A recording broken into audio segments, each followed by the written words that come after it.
I can't believe I keep saying Hasselhoff.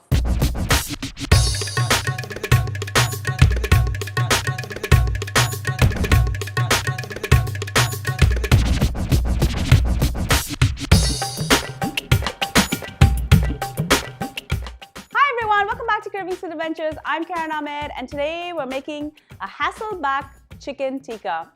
On the heels of the popular Hasselback potato, I'm going to take a marinated chicken breast and I'm going to stuff it with onions, green peppers, and cheese, and I'm going to bake it in a really hot oven. This is going to be delicious, and it's a really healthy way for you to start 2018.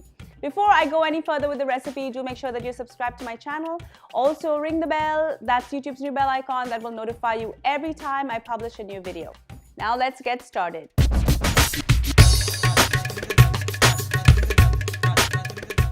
The first thing we're going to do is prepare the chicken breasts. Mine have come with the tenders intact, so I'm just going to remove these. Some manufacturers remove the tenders and they sell them separately at a higher price. The term Hasselback comes from the famous Hasselback potato that is served at the Swedish hotel, the Hasselbacken Hotel.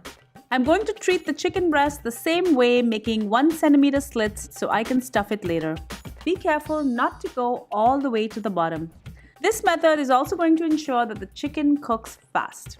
Marinate the chicken with the juice of half a lemon and about 2 tablespoons of Tandoori Masala. I'm just using store-bought powder today, but you can also try using my homemade blend. I'm going to leave that link at the end of this video as well as in the description. I'm also going to add 2 teaspoons of ginger and garlic paste. Make sure to get this marinade all over the chicken and also into the slits. This is a great way to get flavor right into the flesh. Next, we're going to stuff it. Chicken tikka is typically grilled with onions and green peppers. So I've got some peppers here that I've sliced really thinly, and I'm going to slot these in, followed by some red onion.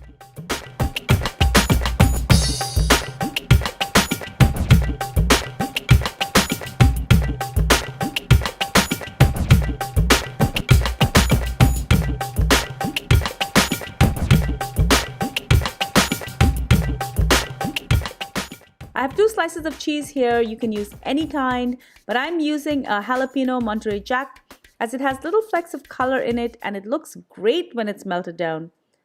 Just try to stuff it in the slits of the chicken as best you can. Any of the leftover green pepper and onion should either be cooked right away or disposed to prevent crust contamination from the raw chicken.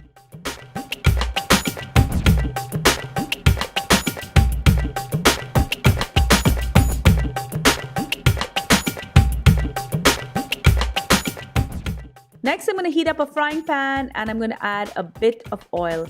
I'm using the Rock and I love this pan and I love that it'll go straight from stovetop to oven. I'm going to carefully move the stuffed breasts into my pan.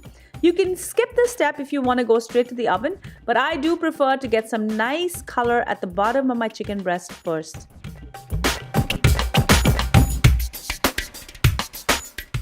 After a few minutes or so, the bottom of my chicken breasts are nice and caramelized. So I'm now going to transfer this to my 350-degree oven for about 25 to 30 minutes till the cheese has melted and the chicken is cooked, and you know this because the juices run clear.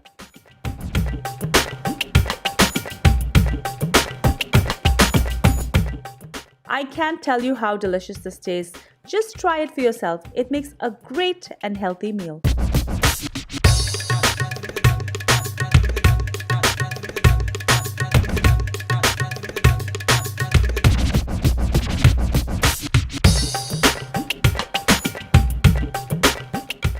Thank you so much for joining me on Kravings Food Adventures. I can't tell you how delicious this recipe is. Everybody in my house really loved it, and I know you're going to be making this over and over again. Please make sure that you're subscribed to my channel, share my channel and my videos with your family and friends. Also ring the bell, that's YouTube's new bell icon. That will ensure that you're notified every time I upload a new video. And follow me on all of my social channels. I'm on Facebook, Instagram, Pinterest, Twitter, and even Snapchat. Till I see you next time, take care guys. Bye.